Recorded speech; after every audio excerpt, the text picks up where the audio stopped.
Shalom semuanya. Shalom. Pada hari ini bisa Tuhan bisa berkumpul di tempat ini bersama-sama belajar firman Tuhan. Pada saat ini kita akan belajar firman Tuhan yang terambil dalam Matius 9 ayat 1 sampai 8.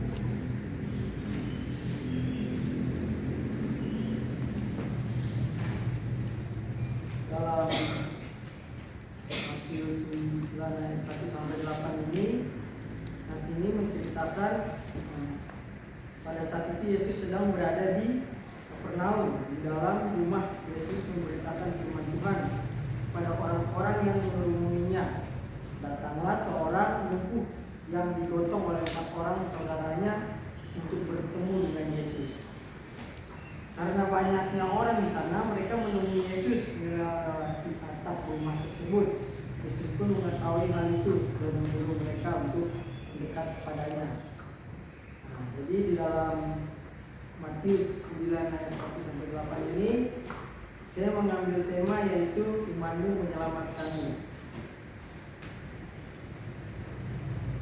Perlu kita ketahui bahwa iman itu adalah suatu keyakinan. Dalam bahasa Ibrani adalah emunah, dalam bahasa Ibrani adalah emunah, dan dalam bahasa Yunani adalah pisti.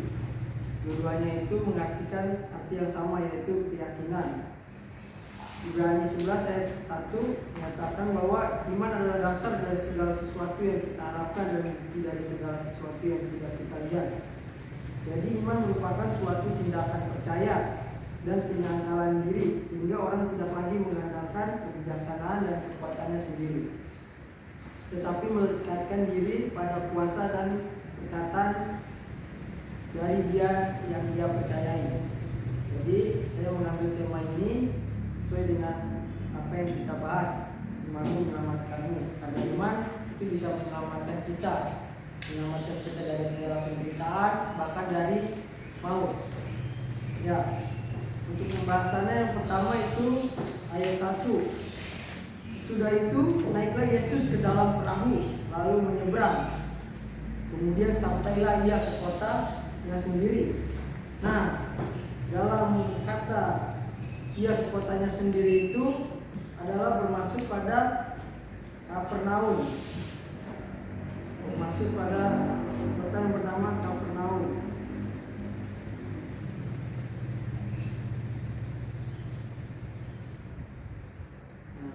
Nama Kapernaum adalah sebutan dalam bahasa Yunani untuk Kepar Nahum dalam bahasa Ibrani yang artinya desa Nahum, sebagai kota komersial di zaman itu. Kapernaum memiliki peran penting dalam sistem perekonomian di Israel. Biasanya kota itu menjadi tempat persinggahan para pedagang dan rute perdagangan internasional dari Mesir menuju Palestina, Syria dan Mesopotamia. Jadi Kapernaum itu adalah tempat di mana orang tempat lalu lalangnya orang untuk persinggahan, untuk perdagangan. Jadi kalau berarti dalam arti Kapernaum itu adalah tempat yang ramai. Pokoknya di situ ramai. Terus pada ayat yang kedua, maka dibawa oranglah kepadanya seorang lumpuh yang terbaring di tempat tidurnya. Ketika Yesus melihat iman mereka, berkatalah ia kepada orang lumpuh itu, percayalah, hai anakku, dosamu sudah diampuni. Nah, dari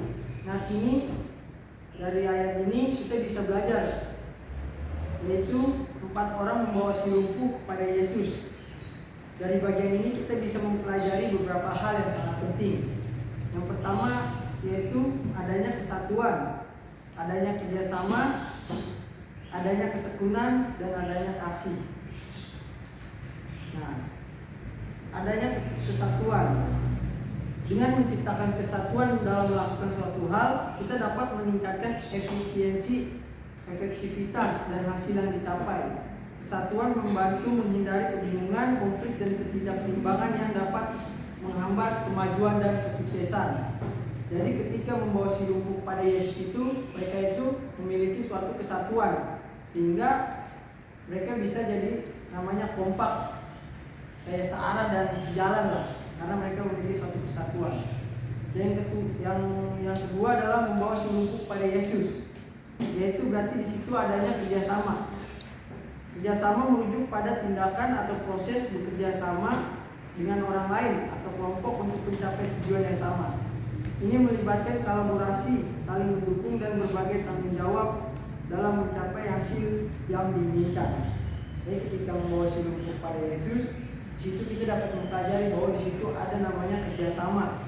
Jadi bagaimana kalau mereka tidak bisa bekerja sama dengan baik, bagaimana mereka bisa membawa si lumpuh tersebut pada Yesus? Karena pada saat itu kita tahu bahwa tempat itu kan ramai terus mereka pun sulit. Asik jadi mereka membutuhkan suatu kerjasama. Dan dari situ juga, dari kata itu juga kita bisa belajar, yaitu adanya ketekunan.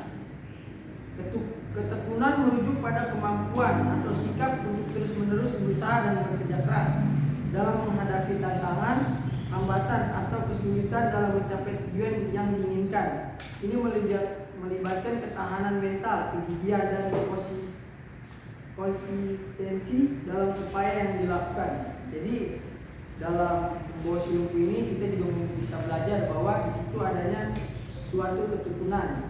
Jadi ketika kalau mereka tidak tekun dan tidak,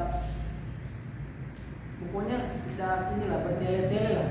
Jadi kalau mereka udah sampai membawa si lumpuh itu ke tempat itu terus ramai, itu bingung gak ada jalan. Kalau mereka nggak tekun untuk mencapai tujuan itu, ya mereka ujung-ujung balik, nggak akan ada jalan lain. Jadi mereka ujung-ujung balik. Terus dari membawa si lumpuh ini kita juga belajar lagi, yaitu kasih. Kasih adalah perasaan atau sikap yang penuh dengan cinta, kebaikan dan empati terhadap orang lain. Ini melibatkan perasaan hangat, perhatian dan kepedulian yang tulus terhadap kebahagiaan dan kesejahteraan orang lain. Jadi mereka itu memiliki kasih. Kasihnya kepada siapa? Kasih kepada saudara mereka ini yang lumpuh. Kalau mereka tidak memiliki kasih, mungkin mereka ya bakal bodo amat, karena biarin aja lumpuh. Dan mereka tidak akan bersama-sama untuk membawa si lumpuh itu kepada Yesus. Nah, untuk ayat yang selanjutnya, yaitu untuk yang keduanya. Nah, di sini juga ada kata di ayat 2 ini, yaitu yang pertama tadi, maka dibawa oranglah kepadanya seorang lumpuh yang terbaring di tempat tidurnya. Ketika Yesus melihat iman mereka, nah di sini Yesus melihat iman mereka. Nah di sini berarti bagaimana Yesus bisa melihat iman mereka? Karena adanya keilahian Yesus. Adanya keilahian Yesus, yaitu yang mencakup berbagai aspek yang mencerminkan, yaitu kemuliaan, kebijaksanaan, kekuatan dan keesaannya. Jadi Yesus bisa melihat iman mereka karena dia itu mulia, bijaksana dan memiliki kuasa dan keesaannya. Karena Yesus itu dia adalah anak Allah dan bisa kita bilang dia itu juga Allah. Nah, terus di sini juga ada kata, yaitu percayalah hai anakku, dosamu sudah diampuni. Percayalah dalam arti di sini adalah teguhkanlah hatimu. Nah, jadi maksud dari kata percaya yang Yesus katakan kepada mereka yaitu teguhkanlah hatimu. Teguhkanlah hatimu adalah sebuah ungkapan atau perintah yang mengajak seseorang untuk memperkuat atau menguatkan hati mereka dalam menghadapi tantangan, kesulitan atau godaan dalam kehidupan ini, melibatkan sikap mental dan emosional yang kuat, tahan banting dan tidak mudah goyah. Jadi ketika Yesus berkata yaitu teguhkanlah hatimu, atau dalam ayat ini kita lihat adalah percayalah hai anakku, dosamu sudah diampuni. Nah, artinya di sini ketika mereka percaya itu artinya mereka membutuhkan keteguhan hati yang tidak mudah goyah dan harus percaya, yakin sepenuhnya bahwa dosanya sudah diampuni. Dan di sini juga kita bisa mempelajari bahwa mungkin saja orang yang lumpuh itu dia memiliki sakit itu karena dosa. Jadi mengapa Tuhan itu sampai Tuhan itu bilang dosamu sudah diampuni. Terus selanjutnya adalah ayat yang ketiga, yaitu maka berkatalah beberapa orang ahli Taurat dalam hatinya, ia menghujat Allah. Nah, ahli Taurat itu adalah mereka yang telah mempelajari dan mengkhususkan diri dalam memahami dan mengajarkan hukum, ajaran dan tradisi yang terkandung dalam Taurat. Jadi para ahli Taurat ini mereka itu orang-orang pintar yang memahami Taurat lah, atau firman Tuhan itu sendiri. Nah, lalu di sini mereka juga berkatalah dalam hati. Mereka berkata dalam hati, merujuk pada kegiatan berbicara dan berkomunikasi dengan diri sendiri secara batiniah atau dalam pikiran tanpa mengeluarkan suara atau ucapan verbal. Jadi mereka berbicara pada dirinya sendiri, bicara dalam pemikiran mereka, yaitu berbicara dalam hati. Nah, mereka berbicara dalam hati ini bukan suatu hal yang baik, yaitu menghujat Allah yang merujuk pada tindakan atau perilaku yang menyerang, mencela atau menghina karakter, sifat atau kehadiran Allah. Ini melibatkan penghinaan terhadap Tuhan, penolakan terhadap otoritasnya, atau penistaan terhadap keputusannya. Nah, jadi pada ayat ini ahli Taurat ini mereka berkata dalam hatinya menghujat Allah, karena dalam hati mereka itu berarti adanya ketidaksenangan di dalam hati mereka. Nah, pada ayat yang keempat adalah itu berkata, tetapi Yesus mengetahui pikiran mereka lalu berkata, mengapa kamu memikirkan hal-hal yang jahat di dalam hatimu? Nah, dari ayat ini kita dapat mendapatkan dua hal, yaitu yang pertama, Yesus mengetahui pikiran mereka. Nah, Yesus mengetahui pikiran mereka karena Yesus adalah Allah. Ini merupakan sifat Allah yang Maha Tahu. Jadi, kenapa Yesus itu bisa mengetahui pemikiran mereka? Karena Dia itu adalah Allah. Dan Allah itu, kita tahu bahwa Allah itu Maha Tahu dari masa belakang dan masa depan kita. Lalu yang kedua adalah hal-hal jahat di dalam batin. Nah, di sini juga dalam ayat ini juga berkata bahwa kamu memikirkan hal-hal yang jahat di dalam batinmu. Nah, Yesus juga mengetahui hal-hal yang jahat dalam batin mereka yang mereka pikirkan tadi, berbicara dalam hati. Berarti di hati mereka, batin mereka itu ada suatu hal yang jahat. Ini mencakup pikiran, niat dan keinginan yang tidak benar, seperti kebencian, iri hati, keinginan untuk membalas dendam, keserakahan, nafsu duniawi, dan keinginan untuk melakukan dosa lainnya. Jadi hal-hal jahat itu mencakup beberapa hal yang tadi saya sebutkan. Pada ayat yang kelima itu juga berkata, manakah lebih mudah mengatakan dosamu sudah diampuni atau mengatakan bangunlah dan berjalanlah. Nah, dari sini kita bisa mempelajari bahwa Yesus memiliki kuasa. Nah, Yesus memiliki kuasa.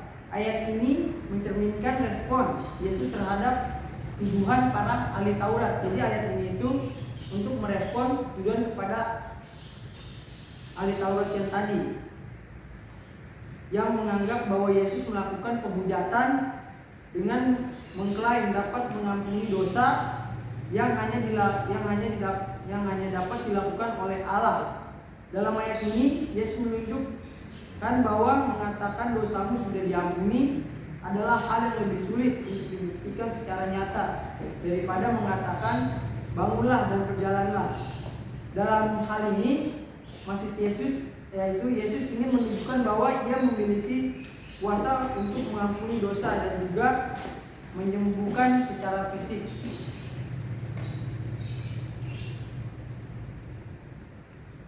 Ya, lanjut. Nah, yang selanjutnya yaitu ayat yang ke-6. Ayat yang ke-6 berkata, tetapi supaya kamu tahu bahwa di dunia ini anak manusia berkuasa mengampuni dosa. Lalu berkatalah Ia kepada orang lumpuh itu, bangunlah, angkatlah tempat tidurmu dan pulanglah ke rumahmu.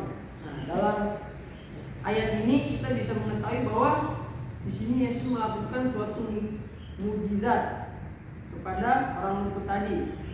Ayat ini mengungkapkan bahwa Yesus yang disebut sebagai anak manusia memiliki kuasa dan wewenang untuk mengampuni dosa. Dalam konteks peristiwa ini, Yesus mengatakan hal ini setelah mengatakan kepada pria lumpuh tersebut untuk bangkit, mengambil tempat tidurnya dan pergi pulang. Yesus ingin menunjukkan bahwa kuasanya sebagai anak manusia tidak hanya sebatas pada penyembuhan fisik, tetapi juga mencakup pada pengampunan dosa. Nah, dia tadi yang saya sampaikan bahwa mungkin saja orang lumpuh ini dia terkena lumpuh sakit itu karena dia berbuat dosa. Nah, pada ayat yang ke-7 itu berkata, dan orang itu pun bangun lalu pulang. Nah, di dalam ayat ini kita tahu bahwa ada sesuatu hal yang terjadi.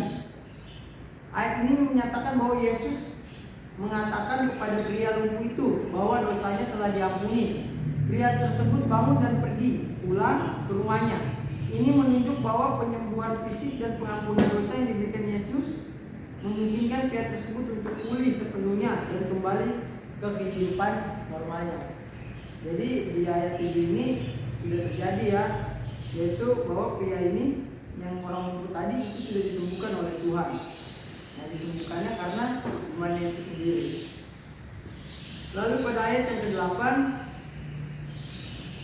ayat ini berkata, maka orang banyak yang melihat hal itu takut lalu memuliakan Allah yang telah memberikan kuasa sedemikian itu kepada manusia.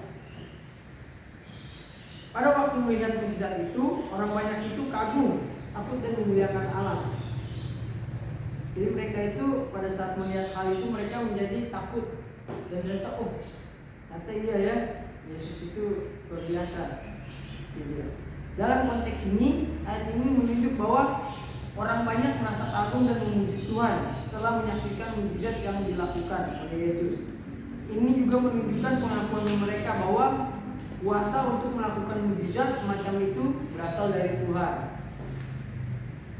Nah, jadi dalam cerita yang sudah kita bahas pada sekarang ini, yaitu bahwa ketika kita memiliki iman dan kepercayaan kepada Tuhan, apapun itu bisa terjadi dan bisa lewat. Jadi kalau kita beriman kepada Tuhan, ya apapun yang kita hadapi yang kelihatan kita mungkin sulit dan tidak bisa dihadapi, bersama-sama dengan Tuhan kita pasti bisa melewatinya. Dari ayat ini, dari ayat yang tadi kita bahas, memiliki arti yang beraneka ragam. Jadi ternyata iman itu bukan hanya sekedar suatu hal bahwa kita percaya, tapi merupakan suatu keyakinan penuh kepada Tuhan. Dan iman itu harus berusaha. Jadi ketika kita beriman itu seperti ada kata yaitu berdoa dan bekerja.